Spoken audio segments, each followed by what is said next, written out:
Background report ഉണ്ടാക്കും. Social background report പറഞ്ഞ FIR ഇടും. എനിക്കൊരു കുറ്റകൃത്യം നടന്നാൽ എഫ്ഐആർ ഇടും. പക്ഷെ 18 വയസ്സിന് താഴെയുള്ള കുട്ടികളാണ് കുറ്റകൃത്യം ചെയ്യണമെങ്കിൽ എഫ്ഐആറിന് തത്തുല്യമായി, നിങ്ങൾക്ക് പറഞ്ഞാൽ എനിക്കറിയുന്നറിയാം, എഫ്ഐആറിന് തുല്യമായ സോഷ്യൽ ബാക്ക്ഗ്രൗണ്ട് റിപ്പോർട്ട് ഇടും. അങ്ങനെ ഇടുന്ന കുട്ടികളെ ഐഡന്റിഫൈ ചെയ്ത് അവരെ സ്റ്റേഷനിലേക്ക് വിളിച്ചു വരുത്തി അവരുടെ അച്ഛനമ്മമാരെ കൊണ്ട് ജെ ബോർഡ് എന്ന് പറഞ്ഞ ബോർഡുണ്ട്. കുട്ടി കുറ്റവാളികളെ കൊണ്ടുപോയി എത്തിക്കുന്ന ബോർഡാണ് ജെ ബോർഡ്. ജെ ബോർഡിന് മുന്നിൽ കൊണ്ടുപോകും.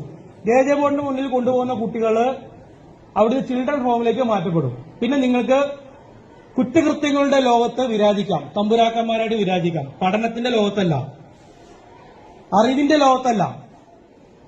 തെരുവിൽ കിടന്ന് മൽപ്പിടുത്തം നടന്ന് തെണ്ടിത്തരം കാണിക്കുന്നവര് ക്രിമിനൽസാണ്. അതിൽ യാതൊരു സ്കോപ്പിംഗും ഇല്ല. എന്റെ ഭാഷയിൽ ക്രിമിനൽസാണ്, പക്ക ക്രിമിനൽസാണ്. അത് വിദ്യാർത്ഥികളായാലും കൊള്ളാം, വലിയവരായാലും കൊള്ളാം, ക്രിമിനൽസ് തന്നെയാണ്. നിങ്ങൾക്ക് ചിരിയുണ്ടല്ലോടാ, ചിരി വരുന്നുണ്ടല്ലേ? ഞാൻ ചിരിക്കാനുള്ള കാര്യമാണ് ഇവിടെ പറയണത്.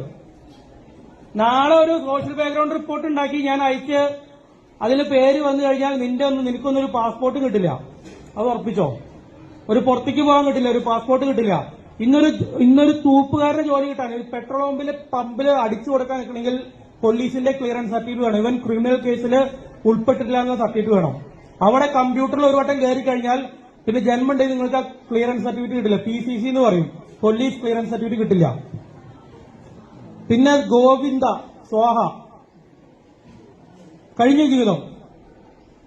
ഈ സിനിമ കണ്ടിട്ട് പല തോന്നിയാസ സിനിമകൾ നമ്മുടെ ഇപ്പം ഇറങ്ങിക്കൊണ്ടിരിക്കുകയാണ്. സ്കൂൾ പിള്ളേരെ തോന്നിയാസികളാക്കി കാണിക്കുന്ന, ചിത്രീകരിക്കുന്ന പല സിനിമകൾ ഇറങ്ങിയിരിക്കുകയാണ്. അത് അവർക്ക് പൈസ കിട്ടാൻ വേണ്ടി മാത്രം ഉണ്ടാക്കുന്ന സിനിമകളാണ്. അത് കണ്ട് ഇൻസ്പയർഡ് ആയിട്ട് നിങ്ങൾ തെരുവിൽ കിടന്ന് യുദ്ധം ചെയ്യണ്ട. ഇൻസ്റ്റാഗ്രാമും എനിക്ക് ഇൻസ്റ്റാഗ്രാമും ഇല്ല, ഫേസ്ബുക്കും ഇല്ല. അതുകൊണ്ട് എനിക്കൊരു കുഴപ്പമില്ല. ഞാനൊരു കൂലിപ്പണിക്കാരന്റെ മകനായിട്ട് ജനിച്ചതാണ്, ജീവിച്ചതാണ്. എന്റെ അച്ഛന് കൂലിപ്പണിയായിരുന്നു. ആ കൂലിപ്പണിക്കാരന്റെ മകനായിട്ട് ജീവിച്ച് ഞാൻ 10ാം ക്ലാസ് കഴിഞ്ഞ്, പ്രീ കഴിഞ്ഞ്, ഡിഗ്രി കഴിഞ്ഞ്, PG കഴിഞ്ഞ് ഈ ഒരു പോസ്റ്റിലേക്ക് എത്തണമെങ്കിൽ അത് നിങ്ങളെപ്പോലെ തെരുവിൽ യുദ്ധം നടത്തിയിട്ടല്ല, തെരുവിൽ തമ്മി തല്ലിയിട്ടല്ല, തെരുവിൽ തമ്മി തല്ലിയിട്ടുമല്ല, അടിപിടി ഉണ്ടാക്കിയിട്ടുമല്ല.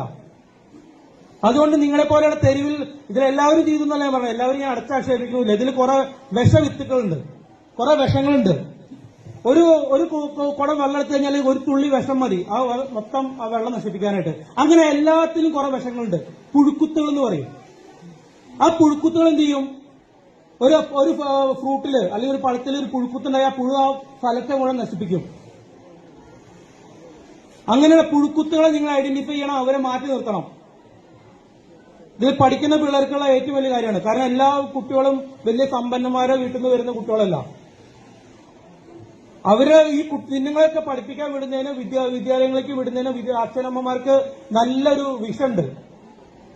നിങ്ങൾക്കുള്ള ഈ ഫെസിലിറ്റീസ് ഒരുക്കി തരുന്നത്, ഈ ഡ്രസ്സ്, കാര്യങ്ങള്, നല്ല വാച്ച്, സ്മാർട്ട് വാച്ചുകള്, പിന്നെ എല്ലാവരും ഒളിപ്പിച്ചു വയ്ക്കുന്ന മൊബൈൽ ഫോണ്, ഇതൊക്കെ, പിന്നെ വണ്ടി ഓടിച്ച് പാർക്ക് ചെയ്യുന്ന വണ്ടികള്, ഇതൊന്നും എനിക്ക് അറിയാത്തല്ല. കുറെ കണ്ണടച്ചു വിടുകയാണ് നമ്മള്. കാരണം നിങ്ങളെ പോലുള്ളവരായിട്ട് മൽപ്പുറത്തെടുത്ത് നമുക്ക് സമയമില്ല, താല്പര്യമില്ല.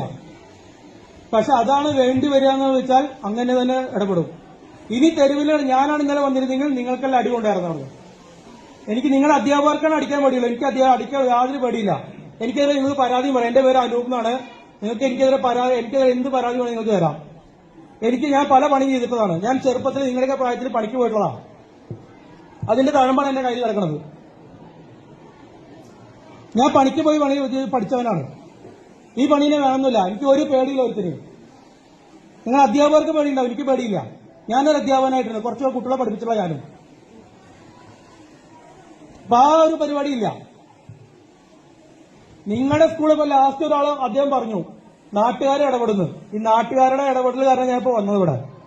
നിങ്ങൾ റോഡിൽ കിടന്ന് തോന്നിയസം കാണിക്കുമ്പോൾ നാട്ടുകാർക്ക് അത് പബ്ലിക് ന്യൂസൻസ് പറയും, പൊതുശല്യം. ഈ സ്കൂളിലെ പിള്ളേര് പൊതുശല്യങ്ങളായി മാറുകയാണ്. എന്തൊരു നാണക്കേടാണ് മക്കളെ. തന്തിയും തള്ളിയും കഷ്ടപ്പെട്ട് പണിയെടുത്തിട്ട് ജോലിക്ക് വിടുകയാണ്, പഠിച്ച് നന്നാവട്ടെ എത്തി വിടുകയാണ്. തെരുവിൽ കിടന്ന് പട്ടികളെ പോലെ തല്ലിട്ടാക്കാണ്.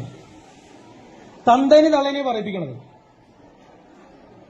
അത് മനസ്സിലാക്കി നാട്ടുകാർ, ഞാനല്ല പറയണത്, നാട്ടുകാര്